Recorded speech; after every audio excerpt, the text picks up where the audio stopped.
Son finds out the reason behind his mother's strange disappearance every Christmas when he receives a letter.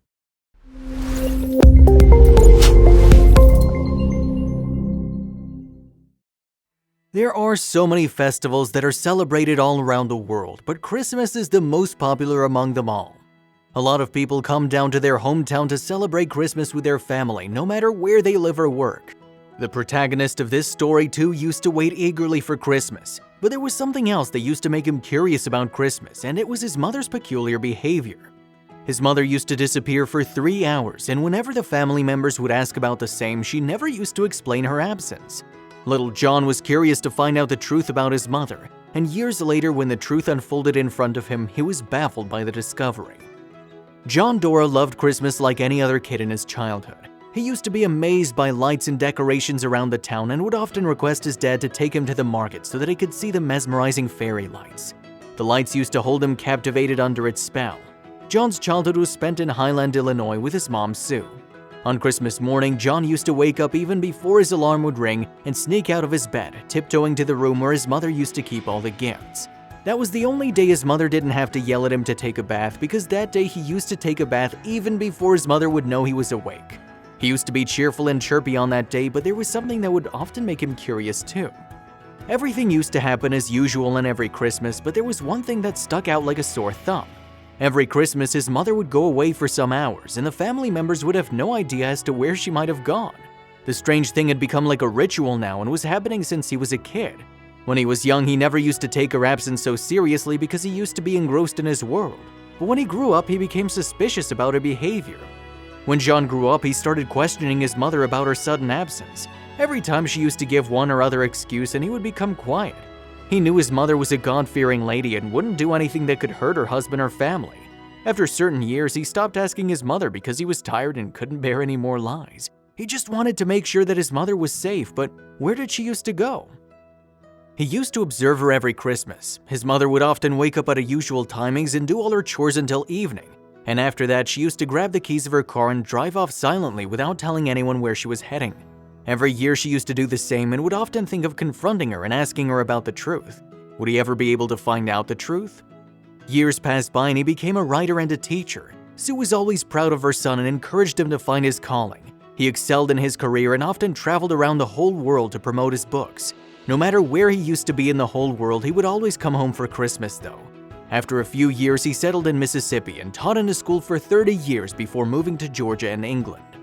After teaching for so many years, John worked as a consultant in the Gateway Writing Project, GWP, which was supported by the University of Missouri St. Louis. He was constantly traveling to many schools to assist teachers and students in projects related to reading and writing.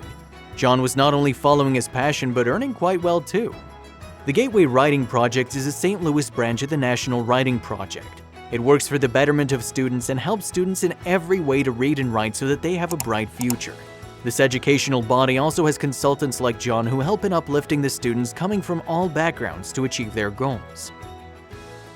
While he was teaching in the school, John also worked for a magazine named the Straight Up magazine for nearly 2 years. The magazine used to publish all about music, art, and cultural news happening in Belleville, Illinois. The magazine allowed him to explore his creativity, and he wrote about everything without restricting himself to one particular genre. John had so many ideas running inside his mind about starting a venture of his own even before he started teaching in the school. So after a few years, he started writing a series of books named 99 Words to motivate people to write their feelings out. Interestingly, the series that he launched had 99 stories and contained 99 words each. The man explained in 2016 to the Sun Herald that the book can easily be called a lesson in word economy. John was quite famous in his field, and he was constantly making everyone proud of his independent and collaborated ventures. Even the facilitators at the Carlinville Writers Guild used to speak highly of John. Robin seemed to be totally in awe of him and often compliments that he manages to find humor in just about everything, and he's got great imagination. While admiring his work and vision, she never used to forget to mention the name of the remarkable series 99 Words. The series received a lot of appreciation from John's friends and colleagues too, apart from the rest of the world. Once she said, he came up with some hilarious stories for 99 Words. Some of them are just absurd, but others are really poignant. We love him and we're all really proud of him. Behind every dreamer, there's always a driving force that makes them believe in their ventures. For John, his inspiration was always his mother. He very well remembered that time when his mother used to tell him stories which had encouraged him to become a writer when he grew up. He reminisces, "I would take my mom on trips in the summer and she would tell me stories." He added, "I tried to record them, but the minute I pulled out a recorder, she'd clam up." Sue was a very kind and adorable woman. She used to befriend anyone in just a few meetings. She loved arranging parties for her friends and was the most wonderful host. Despite having such a wide circle of friends, no one had any idea as to where she used to disappear in the evening of every Christmas. Her husband was also confused with her behavior but never inquired about the same. Nobody in the house or her friends knew where she used to go, and they used to make their speculations. Whenever John used to ask his father, "Dad, where's Mom?" he'd probably answer, "I don't know, probably shopping." Even his father wasn't convinced that she used to go shopping every year. When they couldn't find any solid reason behind her absence in the evening of every Christmas, the father gave up and accepted her theory that she used to go shopping to buy gifts and candies for the kids. But whenever she used to return, she'd often complain that she couldn't find any good stuff in the market. The family members knew that she would often do all her shopping before Christmas, so what was she hiding and why? They knew it was just an excuse. John's father didn't take the matter seriously, but John's curiosity was increasing with each passing year. Sue was also aware that her family was doubtful about her absence still. She used to go every year without fail. Even after knowing that people were doubting, why didn't she stop going? Several questions were running inside his mind. As the years passed, John had become more considerate about his mother's safety than knowing about her secret. He wished if he could talk to her about the same. He wanted to drop her off wherever she used to go, but he didn't know how he'd approach her and what he'd say. He was doubtful if she would tell him the truth about her whereabouts, where she'd been kept a secret for several years. It was an important year for him as he was trying to get his stories published in Chicken Soup for the Soul. A lot of writers aspired to feature their stories in the book because they knew it would be a matter of pride for them if the publishing house would consider their stories to be published. And he was trying his best to get his stories featured. There's no right time to tell the truth and ask questions or confess something. Sometimes you should say whatever you have inside your mind without waiting for the right time. Because the time slips out of your hand just like sand, and John was going through something similar. Though he thought that he would ask his mother about her disappearance, it seemed like he'd waited for so long and now fate had turned his face away from him. It had been years since he wanted to talk about her secret disappearance, but he never dared ask her about the same. He didn't realize that if he was growing old, so was his mother.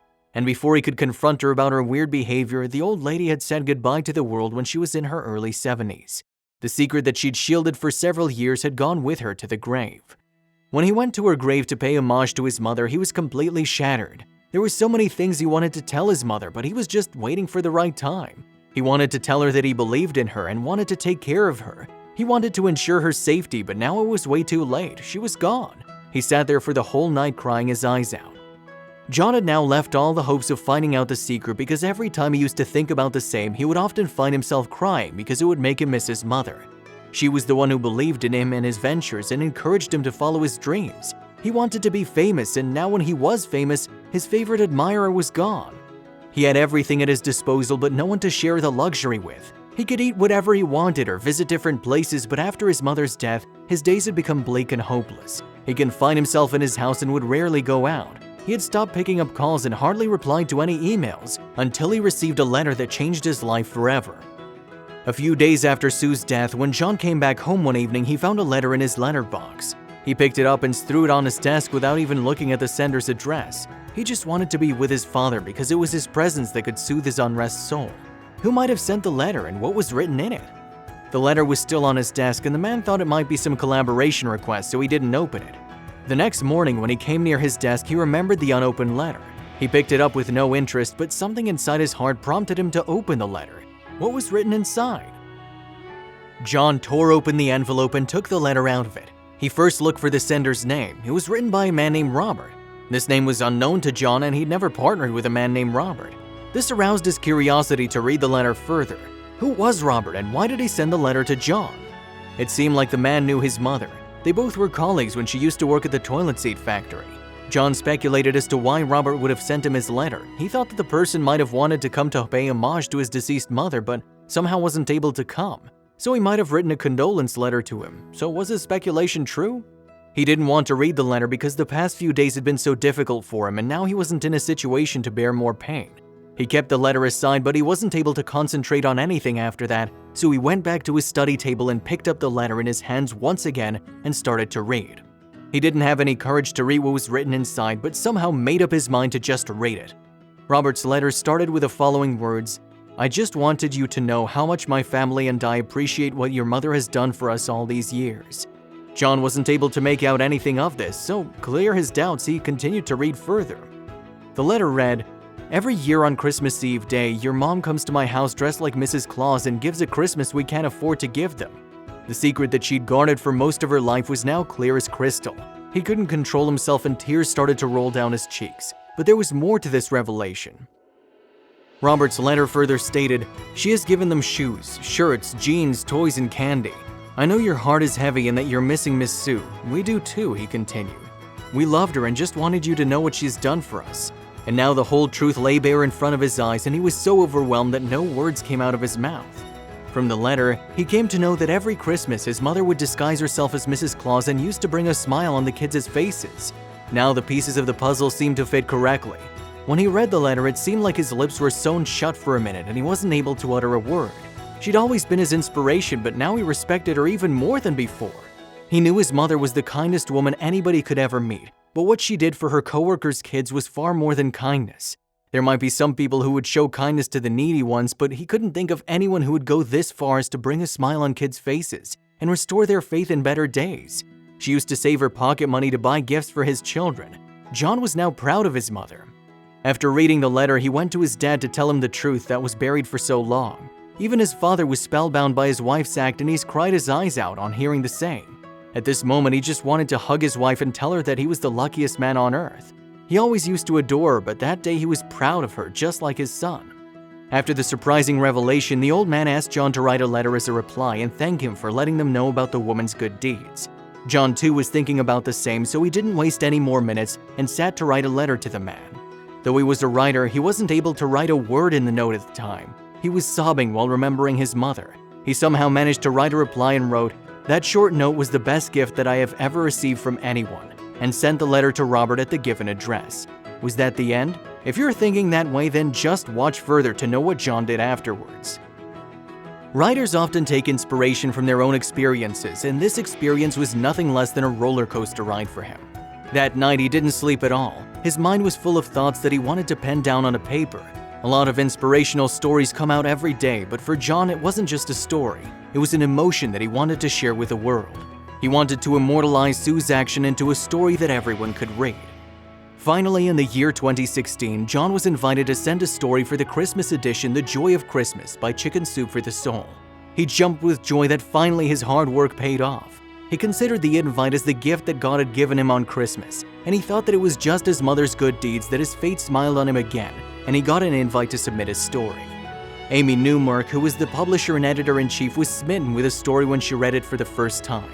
John knew a lot of writers wished to get featured, and the competition was quite tough, so he considered himself really lucky when he was invited to submit his story for the Christmas edition. It was a dream come true kind of situation for John, and he was extremely happy about it.